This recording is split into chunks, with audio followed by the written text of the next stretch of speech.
awful sequence of events that was. Yeah, I haven't seen it on tape yet. Yeah, it just the noise. I mean, on ice level, you could hear just it's scary when it comes to the head. But high marks for him, finding a way to get up on his own there, and it's a pretty good shot. Tell me, he was still smiling as he walked past on the bench. The kid's always smiling. Yeah, he's smiling about everything. I mean, he's, I don't know why, but he does. On the injury front, what's the update on Josh? We're coming up on that 4-week mark. Yeah, I haven't even talked to the trainers as far as where he's at. What's that? Is he skating at all? I think he's beginning to skate now. I think he went on today, and I think that's when he'll start skating here. Today, he'll be with us through the Canada trip, so he'll be on the ice then too. But as far as an update where he's at, I have no idea. Not that you would hold a guy out who's ready to play, but having this depth that you have, does it allow you to have a little more patience with guys coming back in and maybe give them an extra day where you wouldn't have before? No, so you guys are going down that road like you're okay. No, we're trying to win every game, and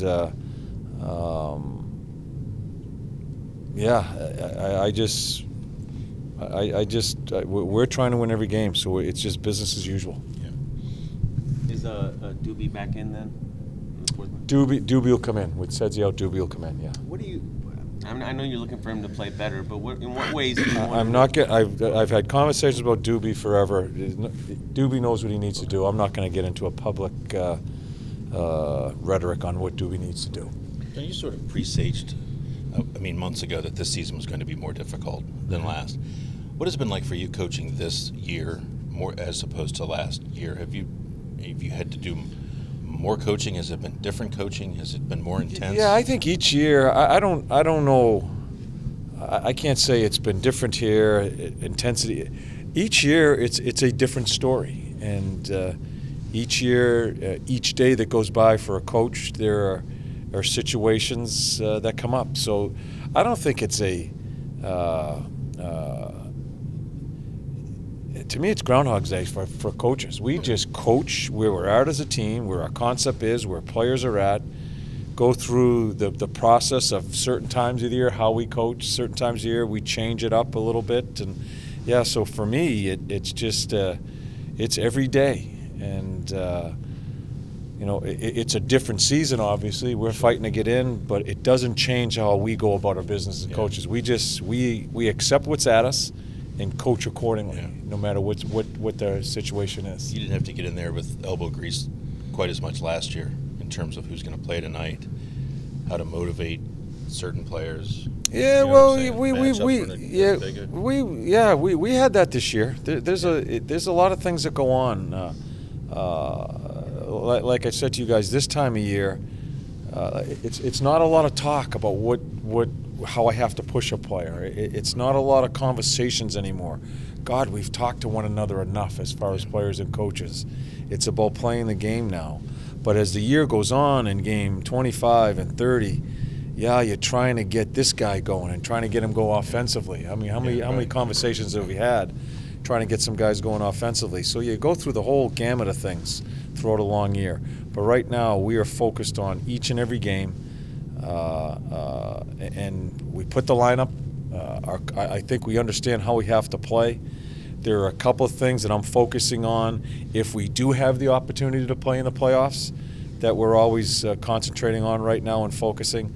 But other than that, it is what it is for coaches. We just show up every day, and where we're at as a team and what we think we need to do with the team, we go at it. Has it been good to see some of those guys buy into that? What you had said earlier, don't worry about your numbers, they're not going to be pretty at the end of the year, but what you do from here on out is what matters. Yeah, I'm encouraged with the team, not just certain players that were struggling, but just the team, how they've handled themselves so far here as we're trying to get in and trying to find ways to get points.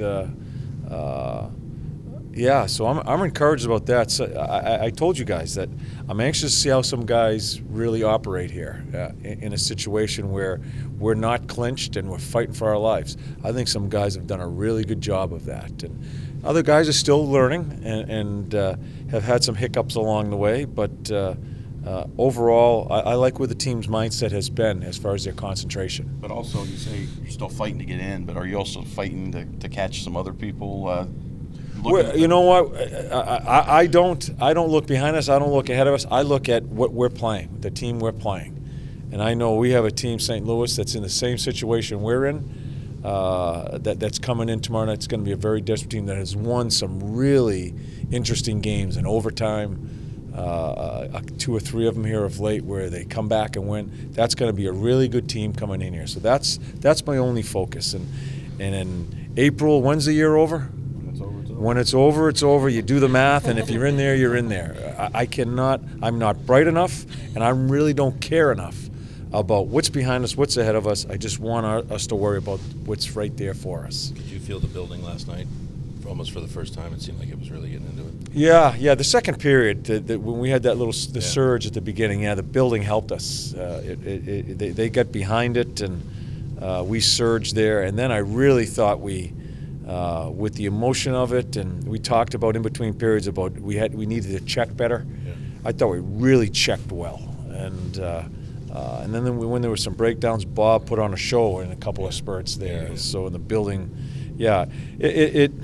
I just can imagine, and if we get where we want to be, and we are that team that's going to be competing all the time in the playoffs, and this is it's going to be a tough building to play in. But we still have to get there. We can't imagine how it's going to be and get excited about it. You have to go through it to get there. Yeah, it's never been realized in this city yet. Yeah, I think it's untapped. Yeah. And I think as we keep on building here, if we don't skip any steps, let's get there and then we can enjoy that.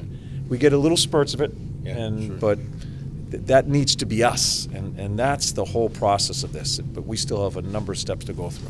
That singular focus that you're talking about, game to game, shift to shift kind of thing, how important is that to get those guys into that mentality right now, heading to where you want to go? I mean, if you guys do make the playoffs, that's what it's critical to have that in the playoffs. Well, we've been doing that for the past month or so. Yeah. So I think they understand the conversations we've had, and I think they understand the collective mindset we're trying to create. So, I don't think at this juncture you can look too far ahead or worry about what just happened. It's just about the work at hand. Towards that Jenner, Wenberg, Van Eck line, they've been together a while now. What do you like about those three together on the ice that's making them be so effective?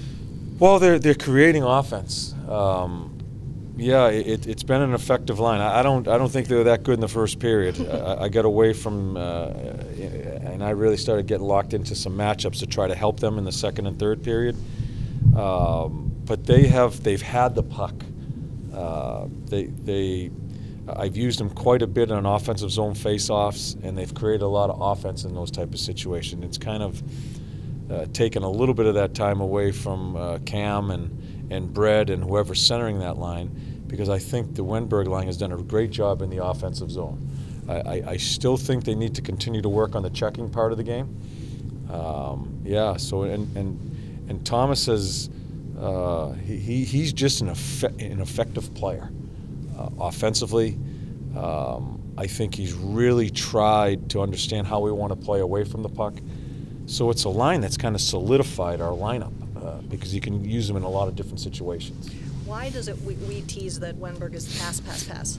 Why do those two work so well with a guy who plays like Wenberg plays, do you think? Yeah, I don't have an answer for you. Like I've always said to you, I can sit here and say, yeah, we knew that. You just don't know. I get worried sometimes, and it happens during the game when Thomas and Wenny have the puck. Is anybody going to shoot the puck? But they work it out. They work it out.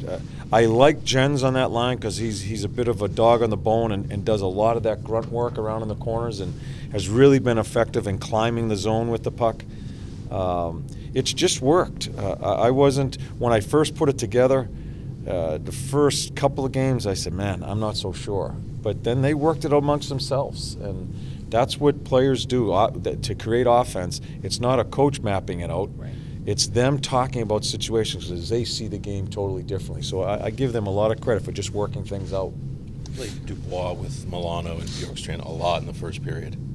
I wonder if that's because of the speed of Florida. You were trying to match that. Yeah. Well, I took when I'm playing our top line against Barkov, and then I had Wenny's line against at certain times against Trocheck's line there. That didn't work. It was not working. So I kind of reshuffled the deck a number of times in that first period to get Dubois, Sonny, and because they could skate with them.